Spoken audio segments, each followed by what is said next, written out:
요한일서 4장 한 챕터 안에 들어있는 내용을 한 번에 다 설교할 수 없어서 나누어서 설교를 합니다. 그러나 여러분들이 이제 설교의 흐름은 조금 알아야 되니까 4장 1절부터 6절까지 나와 있는 말씀은 영들을 다 믿지 마라. 영들이 하나님께 속하였는지를 시험해 보라.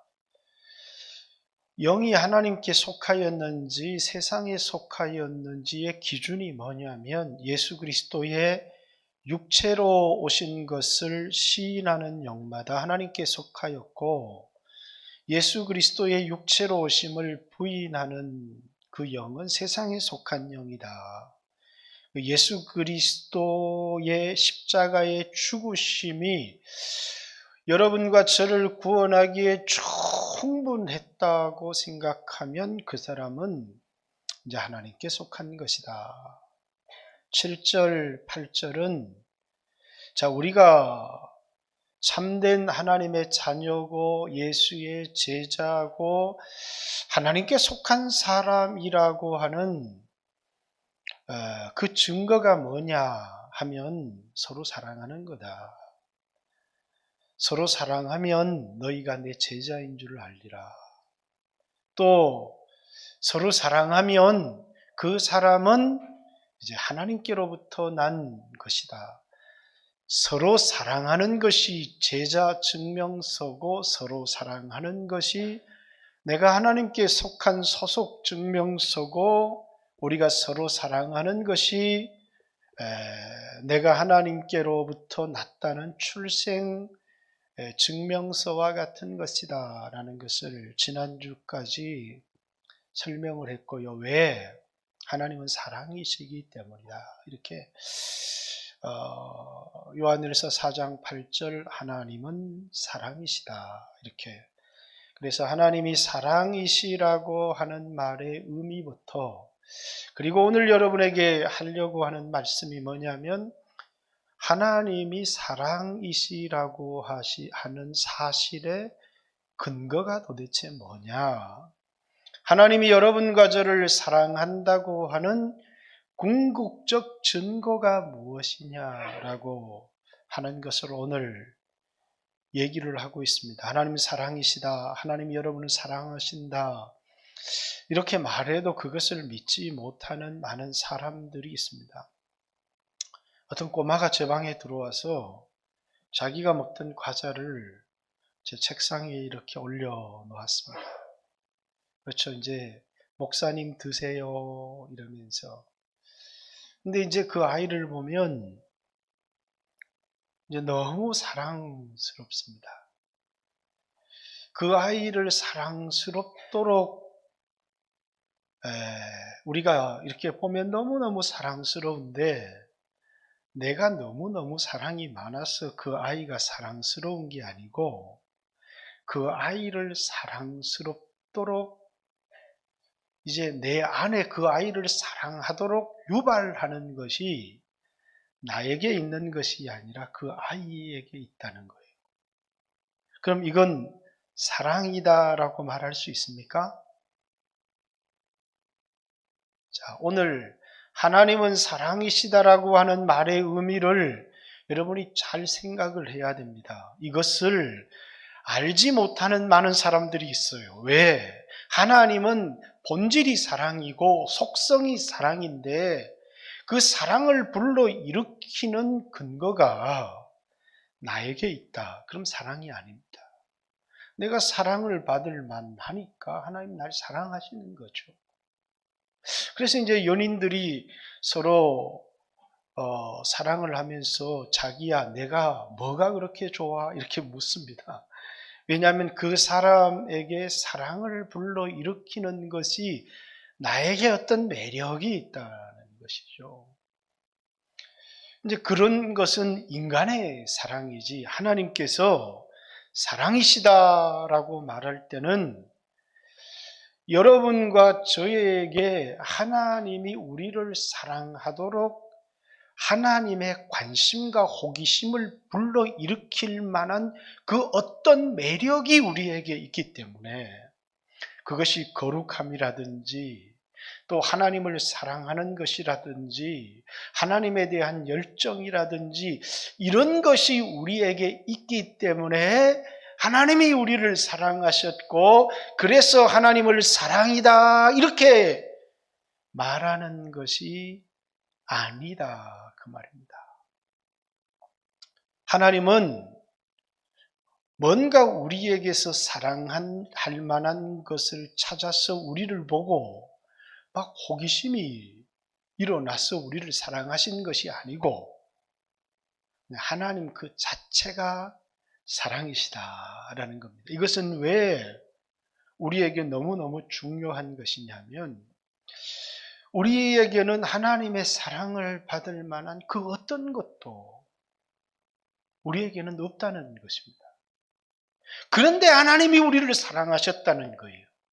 우리 안에 하나님의 관심을 불러일으킬 만한 하나님의 마음을 뜨겁게 할 만한 어떤 매력이나 그런 근거가 우리에게 있기 때문에 하나님이 우리를 사랑하신 것이 아니고 우리에게는 그런 것이 전혀 없지만은 하나님 자체가 사랑이시기 때문에 하나님은 우리를 사랑하셨다. 그것을 하나님은 사랑이시다. 이렇게 얘기를 하는 겁니다. 그래서 이 하나님이 사랑이라는 말 자체가 우리가 당신을 사랑합니다 라고 하는 말과는 먼저는 전혀 다른 말이다 라는 사실을 이해를 해야 우리가 신앙생활을 어떻게 할 것인지를 이해할 수가 있습니다.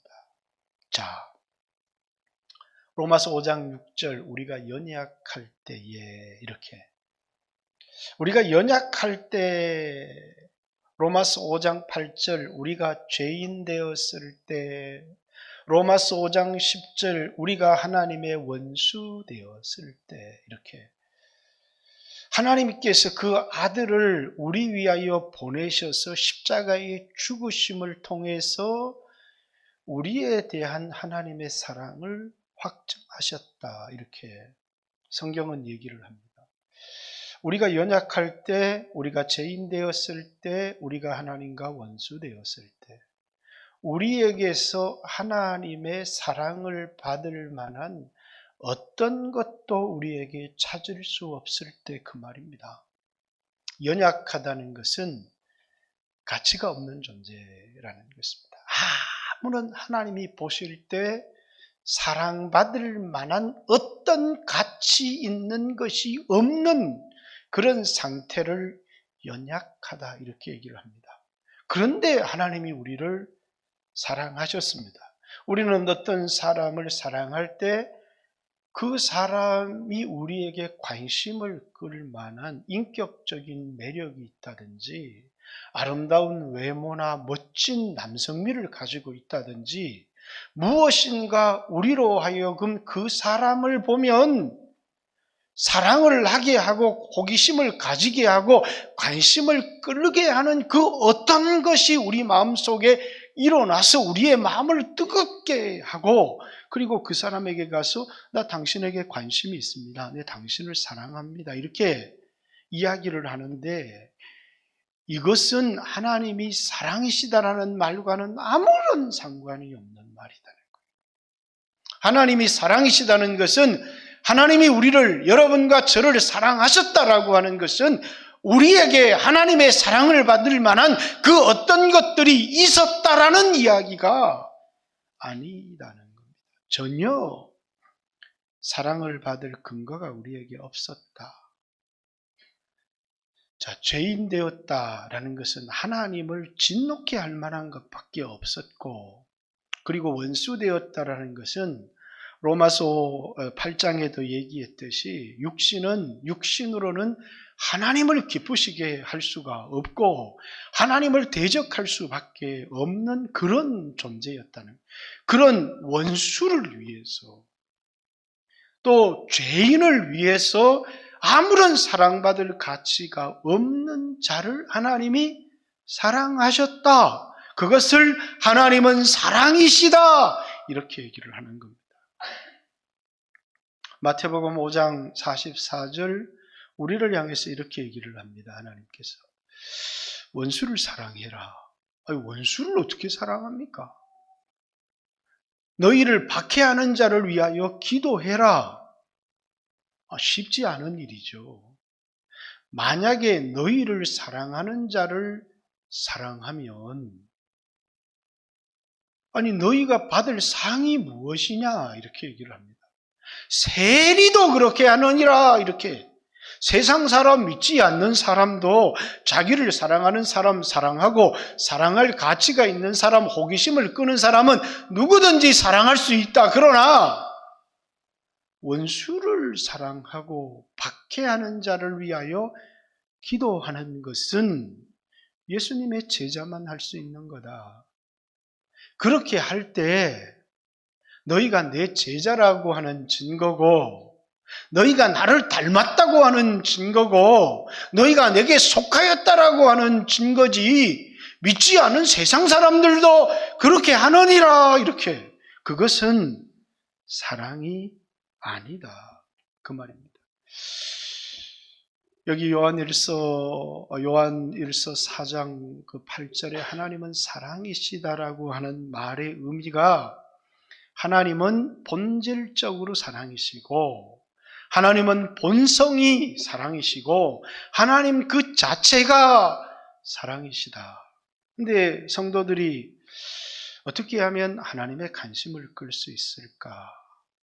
그 하나님의 관심을 끈다는 것은 대단히 중요하죠. 여러분 기도를 많이 하는 사람은 하나님의 관심을 끌 수가 있습니다. 분명히. 그러나 하나님이 나를 사랑하고 나를 구원하신 것은 내가 다른 사람보다 거룩하게 살기 때문이고 내가 기도하기 때문이고 내가 헌신을 많이 하기 때문이고 그리고 내가 죄를 지었을 때 내가 하나님을 대적했을 때 또 내가 실패하고 넘어졌을 때 감히 얼굴을 들고 하나님 앞에 나갈 수 없을 때 하나님이 나를 사랑하신다는 사실을 믿지 못하는 많은 사람들이 있습니다. 그래서 신앙생활을 내가 거룩한 생활을 한 삶, 내가 열심히 한 기도를 의지할 때가 참 많이 있어요. 그것은 하나님이 사랑이라는 사실을 알지를 못하는 것입니다. 그래서 얼마나 많은 사람들이 하나님이 나를 사랑하고 계시다는 내가 어떤 선한 일을 하고 내가 어떤 헌신을 하고 거룩한 삶을 살기 때문에 하나님이 나를 사랑하신다라고 생각하는 사람들은 내가 넘어졌을 때, 내가 실패했을 때, 내가 연약할 때 그때도 하나님이 나를 사랑하고 계시다는 사실을 믿지를 못하는 것이죠. 그걸 의지하지를 못하는 거예요. 우리가 의지하는 것은 내가 살았던 거룩한 삶이 아니에요. 내가 드렸던 헌신이 아닙니다. 나를 사랑하신 하나님 사랑을 의지하는 거예요. 제가 이것은 요한복음을 강의하면서 요한일서의 똑같은 이야기지만 많이 여러분에게 했습니다. 요한복음의 저자는 자기를 예수님이 사랑하는 제자 이렇게 얘기합니다. 그는 예수님이 자기를 사랑한다는 사실을 알았어요.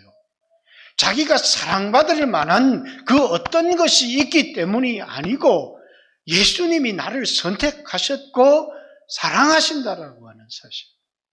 그러나 베드로는 내 주님 위해서 목숨을 바치겠습니다. 내가 여기에 있는 모든 제자들이 주님을 버릴지라도 나는 주님을 버리지 않겠습니다. 그는 예수님께 충성을 맹세했지만 그 충성을 맹세하는 베드로를 향해서 다 주를 버릴지라도 내가 주를 위하여 목숨을 버리겠습니다. 이렇게 베드로는 호언장담합니다. 네가 닭 울기 전에 나를 3번 부인하리라. 이것이 예수님이 베드로에게 하신 말씀입니다. 너는 아직도 충성이라는 것이 중요하고 헌신이라는 것이 중요하지만 네가 먼저 알아야 될 것은 하나님이 사랑이시라고 하는 사실을 아는 것이 대단히 중요하다라는 것입니다.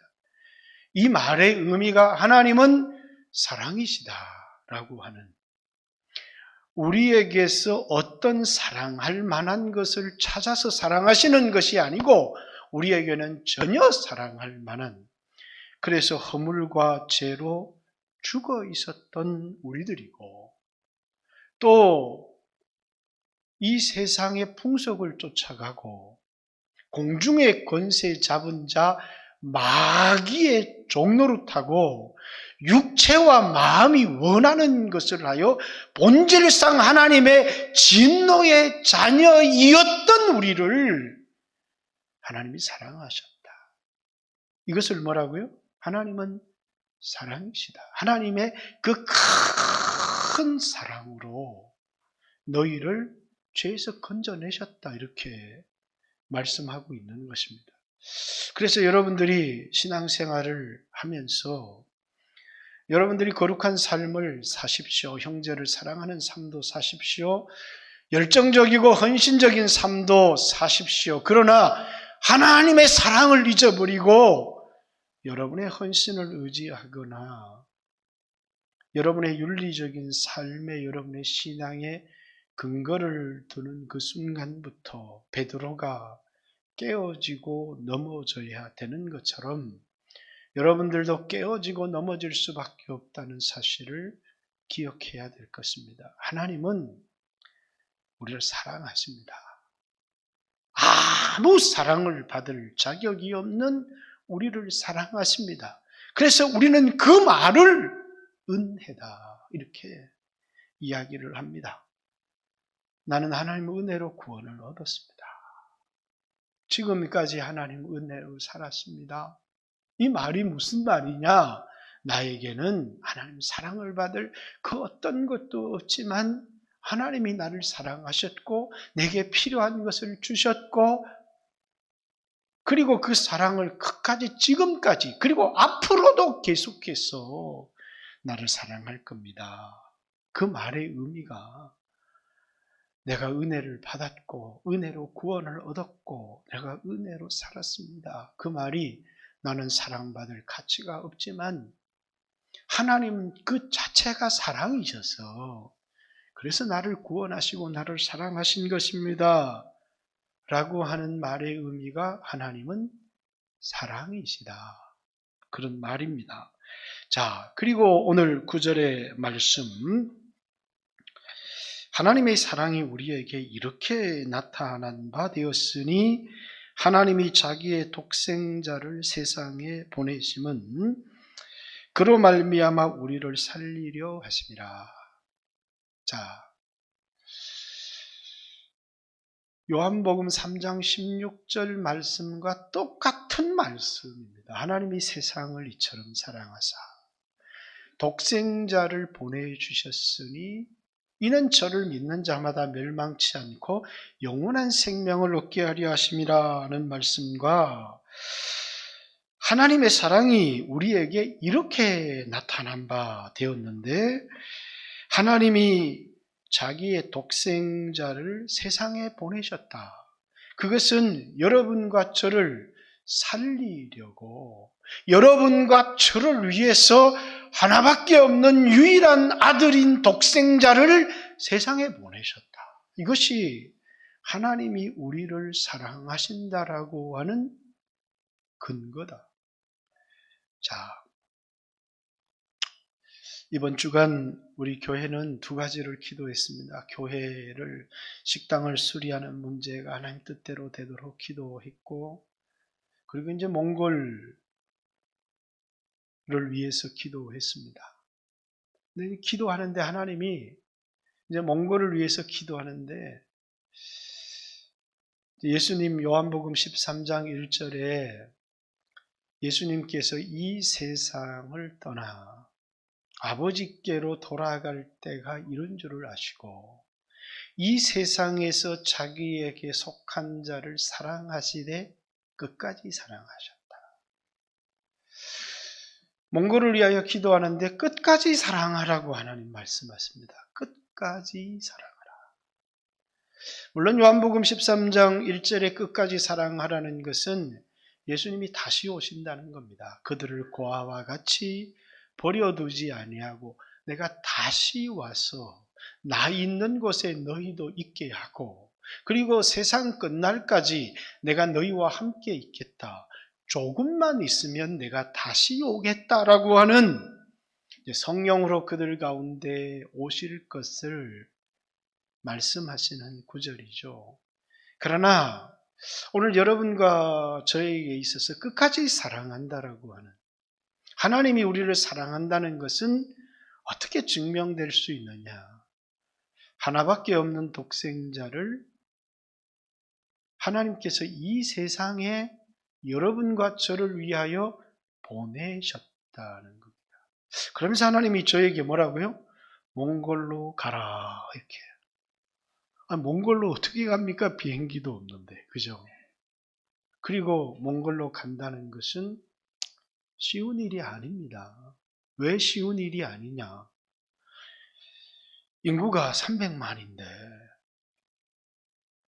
울란바토르에 150만입니다. 하루에 3,000명이 나오고 있습니다. 하루에 3,000명이 나오는데 단지 많은 코로나 환자가 나온다는 게 아니고, 코로나가 걸리면 갈 병원이 있어야 되는데 갈 병원이 없습니다.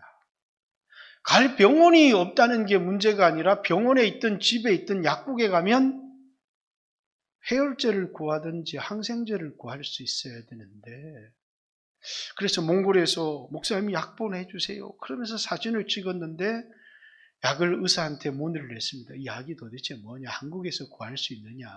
그랬더니 하나는 이제 대부분은 이제 해열제입니다. 해열제. 펜잘이나 타이레놀 같은 해열제, 비타민, 그리고 주사제는 다 항생제래요. 그 항생제는 뭐냐면 이제 고열이 나서 이 폐가 폐혈증으로 가는 것을 막아줄 수 있는, 코로나 치료제는 없으니까 이제 항생제죠. 이제 그것을 이제 맞으면서 버티는데 많은 사람들이 막 죽어갑니다. 왜? 약을 구할 수가 없어요. 약값이 10배가 폭등을 했는데도 약국에서 약을 살 수가 없는 겁니다. 병원에 갔는데 의사가 처방전을 주면서 환자 가족들에게 약을 구해오라고 합니다.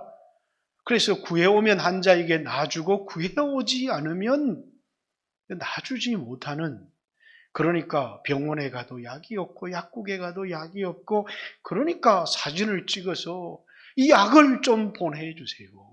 자, 이 세상은 너무너무 이기적입니다.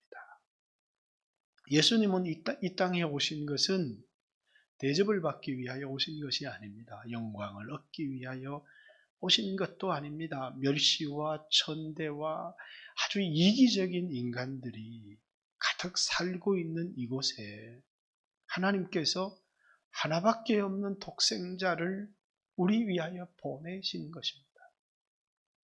우리와 같이 되게 하시기 위하여. 그래서 그가 우리와 같이 되셨다, 이것을 인카네이션, 성육신 하셨다고 하는 것입니다. 여러분, 몽골로에 가겠습니까? 저는 백신을 한 번 맞았습니다. 또 앞으로도 한 번 더 맞을 기회가 있습니다. 그리고 제가 수없는 약을, 그들이 필요하는 약과 주사제를 가지고 간다고 할지라도 예수님이 이 세상에 오신 것과는 전혀 다른 것입니다. 왜? 저는 백신을 2번이나 맞고 가는 거니까. 그들과 같이 되어지는 것은 분명 아닙니다. 예수님이 제자들을 보내시면서 내가 너희를 보냄이 양을 이리 가운데 보냄과 같도다, 이렇게 얘기를 합니다. 예수님이 제자를 세상에 보내시면서 내가 너희를 보내는데 마치 양을 이리 가운데 보내는 것 같다, 이렇게 얘기를 했는데, 하나님 아버지께서 하나밖에 없는 독생자를 이 세상에 보내실 때 이 세상이 천국입니까? 지금은 코로나지만 죄로, 그래서 하나님의 형상으로 지음받은 인간들이 다 변질되었어. 이기적이고 자기중심적이고. 그래서 예수님이 이 세상에 오셔서 대접을 받고 영광을 받고 자기 땅에 오매 자기 백성이 영접치 않았다는 거예요. 이방 사람들은 말할 것도 없이 이스라엘 백성들로 영접하지 않았다. 그러나 영접하는 자, 곧 그 이름을 믿는 자들에게는 하나님의 자녀가 되는 권세를 주셨으니, 이렇게 얘기를 합니다. 하나님의 사랑이라고 하는 것이 뭐예요? 그분은 이 땅의 출생, 물론 우리와 같은 인간의 몸을 입고 마리아의 몸에 잉태되어서 이 세상에 인간의 몸으로 오셨습니다. 그러나 그것은 그분의 시작이 아닙니다. 그래서 그분은 태어났다라고 말하는 것이 아니라 보냄을 받았다, 이렇게 얘기를 합니다. 예수님은 자기를 태어난 자로 얘기를 하지 않습니다. 보냄을 받았다. 제자들이 예수님을 다 버렸습니다. 너희가 다 나를 버릴지라도 나를 보내신 아버지께서 나와 함께 계시느니라, 이렇게 예수님은 얘기를 합니다. 뿐만 아니라 제자들이 양식을 구하러 갔습니다. 예수님이 나는 너희가 알지 못하는 양식이 있는데 나를 보내신 이의 뜻을 행하는 것이다. 그리고 이제 제자들을 세상에 보내시면서 아버지께서 나를 세상에 보내신 것 같이 나도 너희를 세상에 보내노라. 예수님이 보냄을 받은 이 세상은, 여러분 아파트도 올라가고 좋은 차도 생기고 이러니까 이 세상이 마치 천국 같습니까? 이 세상은 천국이 아닙니다. 이기적인 사람들로, 자기중심적인 사람들로, 누구누구를 이용하는 사기꾼들로 충만한 곳이 이 세상입니다. 예수님을 아버지께서 이 세상에 보내신 겁니다.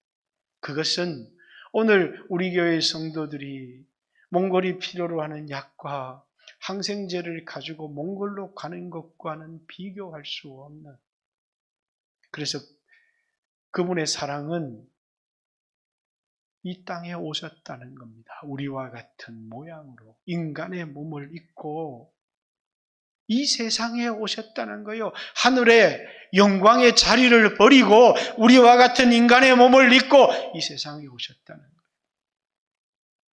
미얀마에 있는 선교사님들이 어려움을 당하고 있습니다. 이제 군부가 교회를 다켓으로 공격하기 시작했습니다. 어떤 선교사님들이 한국에 나가고 싶어요. 그리고 여기 있는 분들도 선교사님 위험하니까 나오세요. 그렇죠. 당신은 미얀마 백성이 아니잖아요. 당신은 그냥 보냄을 받았지 지금은 위험하니까 일단 들어오세요. 어떤 분들은 들어와도 거처할 곳이 없어서 못 들어오고, 어떤 분들은 비행기가 없어서 못 들어오고, 중요한 것은 안 들어오시는 분들이 있다는 겁니다. 하나님이 나를 이곳에 보내셨습니다. 이들과 같이 되라고. 이들이 힘들어할 때, 이들이 고통스러워할 때 이들과 함께 하라고 나를 이들과 같이 보내셨습니다. 미얀마는 나의 나라입니다 라고 보냄을 받은 사람이죠. 예수님은 여러분과 저를 위하여 하나님이 보내신 가장 귀한 선물입니다. 우리에게 영원한 생명을 주시기 위하여, 우리를 살리기 위하여 하나님이 세상을, 여러분과 저를 사랑하셔서 하나밖에 없는 독생자를 우리 위하여 보내셨는데, 그것은 죄로 영원히 멸망할 우리에게 영원한 생명을 주시기 위하여 보내셨다는 것입니다. 오늘 본문에는 영생이라는 표현은 나와 있지 않지만 하나님께서 유일한 독생자를 우리 위하여 보내신 것은 우리를 살리려 하심이라. 이렇게 얘기를 합니다. 이것이 우리를 향한 하나님의 사랑이라고 하는 거예요. 하나님이 사랑이시라고 하는 가장 확실한 근거, 우리를 사랑하신다라고 하는 증거가 이 땅에 오셨다는 것입니다. 그는 이 땅에 오셨을 뿐만 아니라 자신의 이 몸뚱아리를 우리를 위한 화목의 제물, 속죄의 제물로 내어주셨다는 것입니다. 그래서 자기의 독생자를 세상에 보내심은 그로 말미암아 우리를 살리려 하심이라.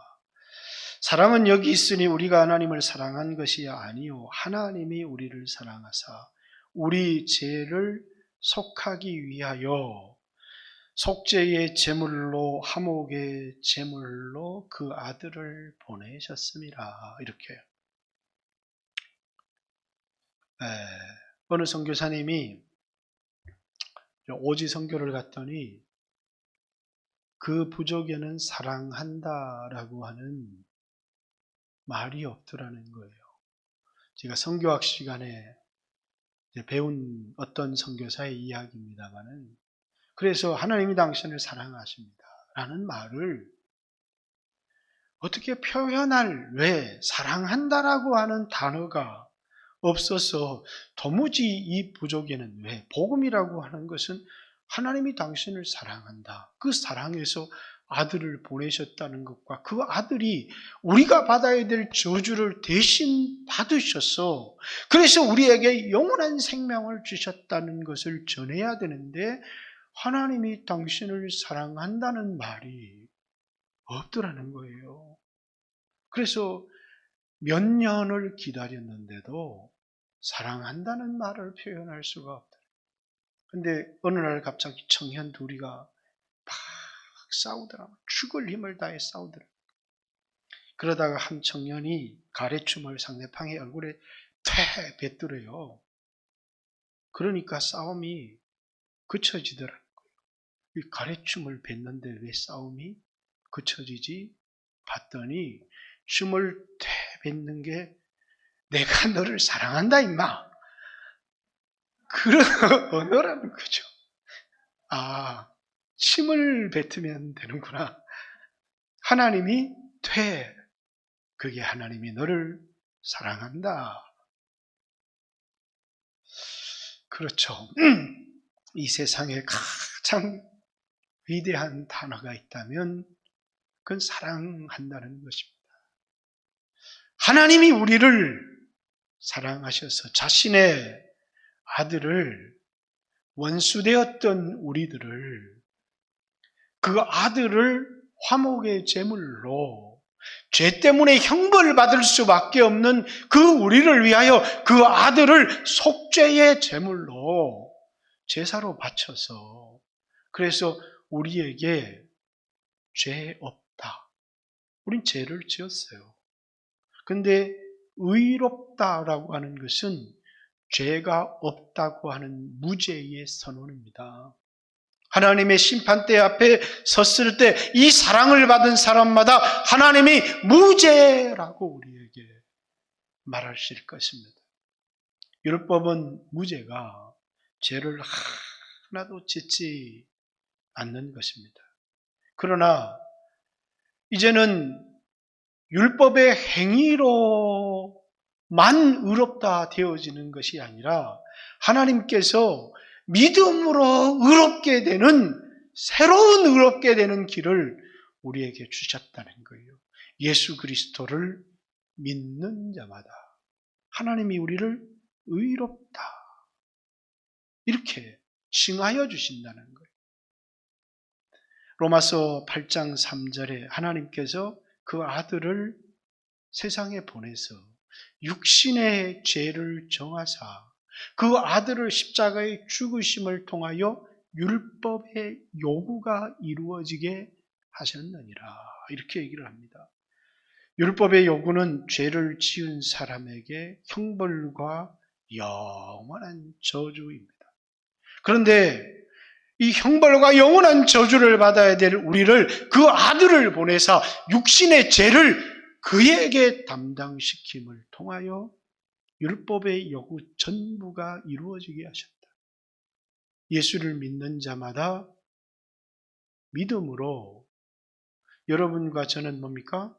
율법을 완성한 자가 되어진 겁니다. 믿음은 로마서 10장 4절에 율법의 완성이니라. 그것이 하나님이 우리를 사랑하신다라고 하는 증거입니다. 자, 오늘 이 말이 그럼 우리에게 어떤 교훈과 어떤 의미를 주는 거냐? 하나님께서 왜 이런 일을 행하셨습니까?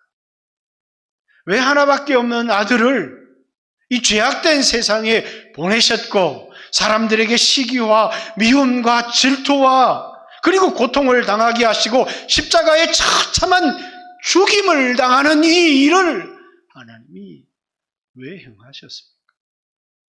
이유는 한 가지입니다. 하나님이 우리를 사랑하셨기 때문이고 하나님은 사랑이시기 때문이고 그 사랑이 여러분과 저를 살리려고 하시기 때문이다. 는 것입니다. 오늘 하나님이 사랑이라는 말의 의미를 알지 못해서 여전히 나에게서 어떤 사랑을 받을 만한 어떤 그런 것을 찾아서 하나님께 사랑을 받으려고 하는 사람마다 예수님의 십자가의 죽음을 다 헛되게 하는 사람이라는 사실을 잊지 말아야 합니다. 하나님이 나를 사랑하시는 것을 의지하는 사람, 그래서 그 사랑이 내 안에 들어와야 너희가 서로 사랑해라. 그러면 너희가 내 제자인 줄 알리라. 너희가 서로 사랑해라. 그래야 너희가 내게 태어났다고 하는 너희가 서로 사랑해라. 그래야 너희가 내게 속하였다고 하는 증거다. 우리는 형제간에 서로 사랑하기 전에 먼저 하나님을 사랑해야 합니다. 그런데 어떻게 우리가 하나님 사랑할 수 있습니까? 하나님의 사랑을 받지 않은 사람. 그래서 사람들은 이렇게 얘기합니다. 정치 얘기에서 뭐 하지만 윤석열이는 자체 발광이 아니다. 받아서 이게 이제 여당이 못하니까 막 거기 지지율이 올라가는 거다. 이렇게 자체 발광이 아니라 반사체다. 그 말이죠. 하나님의 사랑은 자체 발광. 여러분과 저는 반사체입니다. 그 사랑을 받지 않으면, 그 사랑을 인정하지 않으면 우리는 내가 사랑을 받을 만하다 해서 하나님이 나를 사랑했다고 하는 사람들은 늘 죄를 지은 사람을 정죄하고 비판합니다. 왜? 난 저 사람과 달라. 난 저 세리와 다르다니까. 나는 일회에 2번 금식하고 소득의 11조를 드렸어 라고 하는, 나에게는 사랑을 받을 만한 근거가 있다고.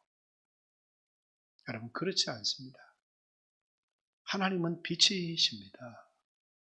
그 빛을 받게 되면 여러분과 저에게 어둠이 떠나가는 것입니다. 우리의 마음속 깊은 곳까지 그 빛을 받게 되면 모든 어두운 것들이 우리에게 떠나가듯이 주님의 사랑을 받아야 우리는 그 사랑을 형제에게 반사할 수 있습니다. 우리는 통로이지 우리 안에 사랑을 할 자격이 없는 사람에게 자체 발광을 해서 사랑이 막 이 불튀듯이 일어나서 사랑할 수 있는 그런 존재가 아니라는 거예요. 그래서 여러분과 저에게 은혜를 받으세요. 그래야 다른 사람에게 은혜를 베풀 수 있습니다. 주님의 사랑을 받으세요. 값없이 주시는, 그래야 다른 사람을 사랑할 수 있습니다. 많은 사람들이 하나님 나를 사랑한다는 사실을 믿지를 못합니다. 뭐 사랑받을 만한 게 있어야 하나님 나를 사랑하지 라고 생각하기 때문에 나를 사랑하신 하나님의 사랑을 믿지를 못하는 것입니다. 이것이 우리의 불신앙의 가장 큰 문제입니다. 여러분, 우리에게는 내가 원치 않는 일들이 일어납니다. 우리에게 수없는 문제들이 일어납니다. 하나님이 나를 사랑하신다라고 믿는 그 순간에 내게 일어나는 문제의 99%는 아무런 문제가 아니라는 사실을 알게 됩니다. 많은 사람들은 하나님이 나를 위하여 일어나게 하는 많은 일들에 대하여 지나친, 그래서 내가 원치 않은 일들이 일어날지라도 우리는 그것을 긍정적으로 생각할 줄을 압니다. 하나님 나를 위하여 하신 거야. 하나님 나를 사랑하시기 때문에 결국은 나에게 좋은 것 주시려고, 그래서 나를 고치시려고, 나를 새롭게 하시려고, 나를 변화시키려고 하나님이 내게 주신 사건이야. 그래서 어떤 사건을 통해서는 하나님의 사랑을 믿는 사람은 회개하기도 합니다. 변화되기도 합니다. 또 어떤 그런 사건을 통해서 우리의 삶을 변화시키는 놀라운 일들도 일어납니다. 그러나 사람들은 두려워합니다. 그리고 불신앙에 사로잡혀서 어떻게 하면 하나님의 사랑을 받을 수 있을까? 그러니 가짜 약장수들이 나와서 헌금을 드리세요. 뭘 하세요? 뭘 하세요? 수없는 이 약장사들의, 우리는 사랑을 받기 위하여 무엇을 하는 그 순간부터 우리는 약장사들의 말에 쏟기 시작합니다.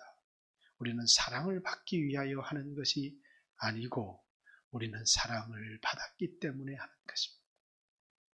우리는 사랑을 받았기 때문에 하나님을 사랑하는 것이고, 사랑을 받았기 때문에 형제를 사랑하는 것이지 사랑을 받기 위해서 하는 것이 아니라는 사실을 기억하시길 바랍니다. 사랑하는 성도 여러분, 하나님은 사랑이십니다. 그리고 오늘 하나님이 여러분을 사랑하십니다. 그 사실을 믿으시기를 주님의 이름으로 축복합니다. 같이 한번 주여 하신 후에 2, 3분만 내용을 요약하기는 했지만 오늘은 이렇게 조금 길죠. 하나님께서는 사랑을 받을 자격이 없는 우리를 사랑하심을 통해서 자신이 사랑이심을 나타내셨습니다. 사랑을 받을 만한 사람을 사랑하는 것은 누구나 할 수 있는 것이지만 전혀 사랑을 받을 수 없는 우리를 사랑하신 것은 하나님이 사랑이시기 때문입니다. 하나님은 사랑이십니다. 같이 한번 주여 하신 후에 하나님 앞에 기도합니다. 기도드리겠습니다. 주여.